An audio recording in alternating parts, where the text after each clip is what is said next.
Welcome to doctor Maithili's music therapy channel. இன்றைய பதிவிலையும் how to focus our self towards our studies towards our art work அப்படின்ற தலைப்பில் சில செய்திகளை நம்ம பகிர்ந்துக்கலாம். சில பதிவுகளுக்கு முன்னாடி நம்ம பார்த்தோம் how to sharpen our brain, sharpen our mind, புத்தி கூர்மையை எப்படி வளர்த்துக்கிறது அப்படின்னு. அந்த புத்தி கூர்மையை வளர்த்துக்கிறதுக்கு முன்னாடி எந்த பாடங்களை படிக்கணும்னு நினைக்கிறோமோ அதில் நம்ம ஃபோக்கஸிங் மைண்ட் செட் வளர்த்துக்கணும். இது ஒரு ஆர்ட் ஒர்க்குக்கு ரொம்ப சிறப்பானது. ஏன்னா காக்னிட்டிவ் எபிலிட்டிஸ் பற்றி தான் நம்ம ரொம்ப நிறைய பேசிக்கிட்டு வரோம். அதில் காக்னிஷன்றது என்ன எல்லாம் பார்த்தோம். Depth perception, designing, computer software programming, attention, perception, learning, memory, இது எல்லாமே இந்த காக்னிட்டிவ் எபிலிட்டிஸ்குள்ளே தான் வரும். இந்த காக்னிஷன் அப்படின்ற வார்த்தை என்ன? புரிதல், புரிந்து கொள்ளுதல். எதையெல்லாம் புரிஞ்சுக்கணும் அப்படின்னா, ரைட் ஹெமிஸ்பியருக்கு ரிலேட்டடாக இருக்கிற ஏஸ்தட்டிக் சென்ஸ் தொடர்புடைய செய்திகளாக இருந்தாலும், இல்லை லெஃப்ட் ஹெமிஸ்பியரில் தொடர்புடைய லாஜிக்கல் சீக்வன்ஸு, அந்த வேவ் லெங்க்த்து, அது மாதிரி பேசுகிறதா இருந்தாலும் எல்லாத்துக்குமே காக்னிஷன் ரொம்ப அவசியம். ஆனால் ஏஸ்தட்டிக் சென்ஸ் உள்ளதை புரிஞ்சுக்கணும்னு சொன்னால் ஒரு எக்ஸ்ட்ரா எஃபர்ட் இருக்கணும், அதுக்கு ஒரு பழக்கம் பண்ணிக்கணும். அதனால் ஒரு ட்ராயிங் எப்படி போடுறது அப்படின்னா, சில பதிவுகளுக்கு முன்னாடி சென்ற பதிவில் சொன்னோன்னு நினைக்கிறோம். அதில் என்ன பண்ணோம், எப்படியெல்லாம் ஒரு நேச்சுரல் சீன், ஒரு சன்ரைஸ் எப்படி போடுறது, சன்செட்டுக்கு முன்னாடி என்னெல்லாம் இருக்கும் அப்படின்லாம் சொன்னோம்.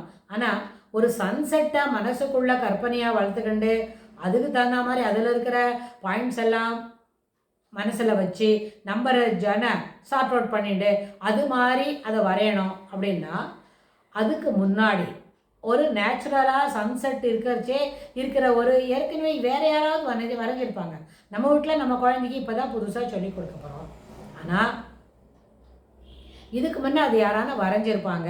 அது மாதிரி ஒரு ஃபோட்டோ இருக்கும், அது மாதிரி ஒரு பிக்சர் அவைலபிளாக இருக்கும். அப்படின்னு சொன்னால் அந்த பிக்சரை நம்ம ஒரு தடவை பார்க்கலாம். இது எதுக்கு அதை பார்க்கணும்? ஒரு தடவையோ 2 தடவையோ அதை பார்த்துட்டு அது எப்படி இந்த பசங்களை நம்ம அதுபோல் ஏஸ்தட்டிக் சென்ஸ் உள்ள ஒரு மைண்ட் செட்டை வளர்த்துக்கணும் இல்லையா? ஏன்னா ஏஸ்தட்டிக் சென்ஸ் ரைட் ஹெமிஸ்பியரும் சிறப்பாக வேலை செய்தால் பிள்ளைங்களுக்கு நல்லபடியாக படிப்பு வரும். இப்போ நம்ம பேசுகிறது doctor Maithili's music therapy channel அப்படின்னு சொல்கிறோம் இல்லையா? அந்த மியூசிக் தெரப்பின்றது என்ன?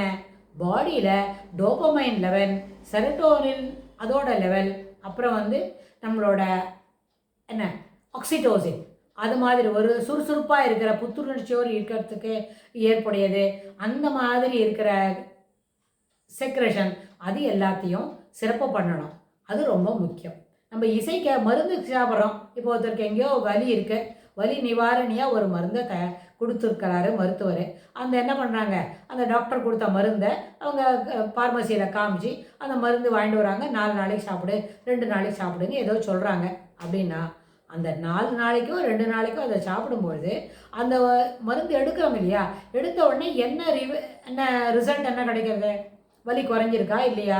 குறைஞ்சிருக்குன்னா எப்படி குறைஞ்சிருக்கு, எந்த அளவு குறைஞ்சிருக்கு, இன்டென்சிட்டி குறைஞ்சிருக்கா, ஃப்ரீக்குவன்சி குறைஞ்சிருக்கா, ஒரு நாளெல்லாம் தொடர்ந்து வலிச்சுக்கிட்டே இருக்கு, அந்த தொடர்ந்து வலிச்சுக்கிட்டே இருக்கிற சிவியரிட்டி குறைஞ்சிருக்கா அப்படின்னு நம்ம கேட்குறோம். இது என்னது? மருந்தோட விளைவு. அது சாதகமாக இருக்குது. அதே மாதிரி மருந்தோட பாதகமான விளைவுகள் என்ன பண்ணுறது? வயிறு சரியாக இருக்கா, சாப்பாடு பிடிக்கிறதா இல்லையா அப்படின்னு நம்ம கேட்டு தெரிஞ்சுக்கிறோம். இது ஒரு மருந்து சாப்பிட்றதோட என்ன விளைவு இருக்கணும்? வலி நிவாரணியாக இருக்குது, வலி குறையணும். ஓவர் த பீரியட் 2-3 டேஸ்க்குள்ளே கணிசமாக வலி குறைஞ்சிடணும். ஆனால் வலி குறைஞ்சிட்டா கூட வேறு என்ன அதர் எஃபெக்ட்ஸ் இருக்குது? சாப்பாடு பிடிக்கலையா, ஸ்லக்கிஷாக இருக்கா, எப்போவுமே டல்லாக இருக்கா, தூக்கம் வருதா, இல்லை பிரிஸ்காக அலர்ட்டாக இருக்கலாம் போல இருக்கா அப்படின்னு இது எல்லாத்தையும் நம்ம கேட்டு தெரிஞ்சுக்கிறோம். ஏன்னா ஒரு சாப்பாடோ உணவோ மருந்தோ உட்கொள்ளும் பொழுது அதற்கு பக்க விளைவுகள் உண்டு அப்படின்னு சொல்கிறோம். இதுக்கு உணவு கூட பக்க விளைவுகள் உண்டா அப்படின்னு கேட்குறாங்க. ஆனால் நிச்சயமாக உண்டு. ஏன்னு சொன்னால் தொடர்ந்து ஒரு காரம் போன்ற சாப்பாடு நம்ம சாப்பிட்டுக்கிட்டே இருந்தோம்னா ஓவர் எ பீரியட் நம்மளுக்கு என்ன ஆகும்? ஒரு 2 to 3 வீக்ஸ் தொடர்ந்து காரமாக இருக்கிற சாப்பாடே நிறைய சாப்பிட்றோம். That is 60% of food comes under காரத்தில் வருது. ஸ்பைசி சாப்பாடு எடுக்கிறோம்னு சொன்னால் அதுக்கப்புறமா அது எப்படியாவது சப்சைட் பண்ணுறதுக்கு other taste ought to be included in our diet அப்படின்னு வரும். அதுபோல் நம்ம என்ன படிக்கிறோமோ என்ன கேட்குறோமோ அதுக்கு உண்டான மனப்பான்மைகள் வளருவதற்கு வாய்ப்புண்டு. என்ன படிக்கிறோம்? ஏதோ ஒரு இப்போ சென்ற பதிவில் சொன்னோம், ரொம்ப ஜாலியாக ஒரு என்டர்டெயின்மெண்ட்டுக்குள்ளே இருந்துட்டு அடுத்த 5வது நிமிஷம் படிக்க வான்னு கூப்பிட்டா படிக்கிறதுக்கு முடியாது, மனம் அதில் ஒன்றுபடாது அப்படின்னு. அப்போ புத்தி கூர்மையை வளர்த்துக்கணும் அப்படின்னு ஒரு வார்த்தை சொன்னோம், ஷார்ப்பன் அவர் மைண்டு அப்படின்னா அதுக்கு என்ன வேணும்? எண்ணம் சொல் செயல் மூன்றும் ஒரே நேர்கோட்டில் செல்லணும் அப்படின்னு. ஸோ அந்த மாதிரி டைவர்சிஃபைடு அட்டென்ஷன்ஸ் இருக்குது. இப்போ இங்கே கொஞ்ச நேரம் என்ன பண்ணுறோம், we are killing the time. எங்கே ஒரு மெயின் ரோட்டில் போய் கொஞ்ச நேரம் கை கட்டிக்கிட்டு நின்றுருந்தாலே நம்ம எதுவுமே பண்ண வேண்டாம். நம்மளை தாண்டி போக்குவரத்து நெரிசலில் நிறைய என்ன வாகனங்கள் போய்கொண்டு இருக்கோம். 4 சக்கர வாகனம், 2 சக்கர வாகனம், இல்லைன்னா 6 சக்கர வாகனம், பெரிய கண்டெய்னர் லாரிஸ், அதெல்லாம் ஒரு ஹைவேஸில் போகிறதுன்னு வைங்க. அதை நம்ம ஒரு அரை மணி நேரம் பார்த்துட்டு வீட்டுக்கு வந்தால் we will be like this. என்ன பண்ண முடியல, இவ்வளோ என்ன பண்ணுறேன் ஸ்டஃப்பு பிரெயின்குள்ளே வந்திருக்கேன். அதுலேருந்து ஒன்று ஒன்றா டிலீட் பண்ணாதான் we can able to focus. Very simple. தெரிஞ்சது இல்லையா? அது ஒரு குறிப்பிட்ட நேரத்துக்குள்ள number of stimuli which we are perceiving is more than our capacity. நம்மளால் சிலது தான் பார்க்க முடியும், தொடர்ந்து பார்த்துட்டே இருக்க முடியாது. ஒரு என்டர்டெயின்மெண்ட்னா கூட வீட்டில் இருக்கிற என்டர்டெயின்மெண்ட்லாம் ஒரு 10 நிமிஷம் பார்க்கலாம், 15 நிமிஷம் பார்க்கலாம், அவ்வளோதான் முடியும். ஆனால் there are people they continue to sit before the என்ன டெலிவிஷன் பாக்ஸு ஒரு நாள் முழுக்க பார்த்துக்கிட்டே இருப்பாங்க. அப்போ அவங்களால என்ன பண்ண முடியாது? ஃபோக்கஸிங் மைண்ட் செட்டே இருக்காது. எல்லாமே என்ன ஆயிரும், வேறு அவங்க அந்த சினிமா பார்த்துட்டு வெளியில் வரும்பொழுது வேறு ஒரு கேள்வி கேட்டால் will not be getting any answer. அதுக்கு எந்த விதமான பதிலும் கிடைக்காது. ஏன்னா they are not in a position, they are not in a mind to retrieve the answers from their அந்த நியூரல் நெட்வொர்க்லேருந்து அவங்களுக்கு ஆன்சர் எடுத்து சொல்லவே தெரியாது. அப்படின்னா என்ன, ஒரே இடத்துல உட்காந்துருந்தா கூட ஏற்புடைய நிகழ்ச்சிகள், ஏற்புடைய செய்திகள், உபயோகமான செய்திகளை மட்டுமே பார்த்துருந்தா தான் நம்மளால் அதுலேருந்து வெளியில் வந்தால் கூட இம்மிடியேட்டாக பதில் சொல்ல முடியும். இதை மாதிரி செடன்டரி லைஃப்க்கு ரிலேட்டடாக இருக்கிற செய்திகளை மட்டுமே பார்த்துட்டு இருந்தால் we are unable to bring it out.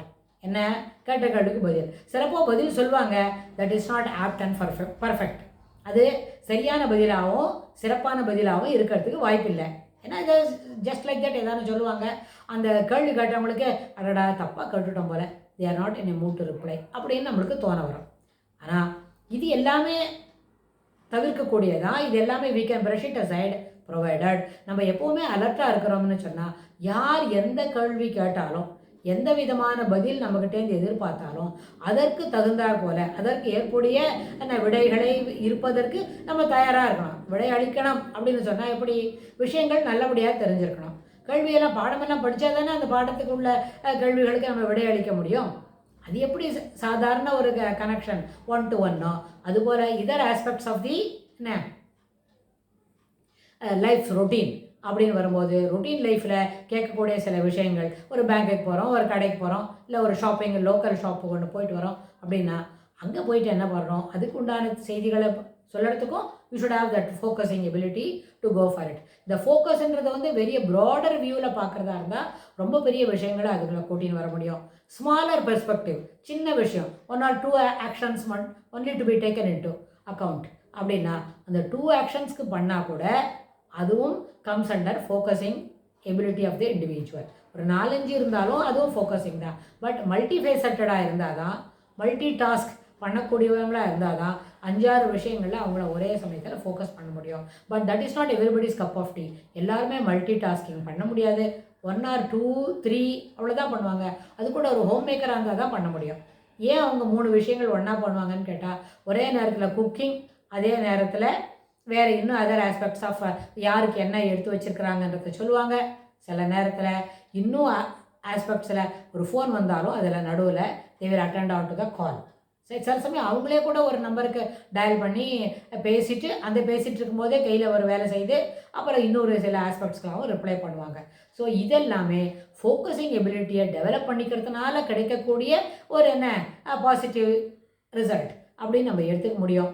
இது போல் ஒரு ஆஃபீஸ் கோயராக இருந்தாலும் சிலர் 3-4 ஆக்ஷன்ஸ் டுகெதர். சிலவங்க கார் ஓட்டிக்கிட்டே பேசுவாங்க, சில நேரத்தில் கார் ஓட்டிக்கிட்டே இன்னும் கூட சில சமாச்சாரம் எல்லாம் ஆஃபீஸ் விஷயமா இருந்தாலும் personal conversation will also take place அப்படின்னு. ஸோ எல்லா ஆஸ்பெக்ட்லேயும் யோசிக்கும் பொழுது பேசிக்காக ஒரு குழந்தையாக இருந்தாலும் பெரியவங்களாக இருந்தாலும் காக்னிட்டிவ் எபிலிட்டிஸை வளர்த்துக்கக்கூடிய அடிப்படையில் focusing mindset ought to be developed. அது எப்படியெல்லாம் டெவலப் பண்ணிக்கலாம் அப்படின்றத வரப்போகிற பகுதியிலையும் பார்க்கலாம். தேங்க்ஸ் ஃபார் வாட்சிங்.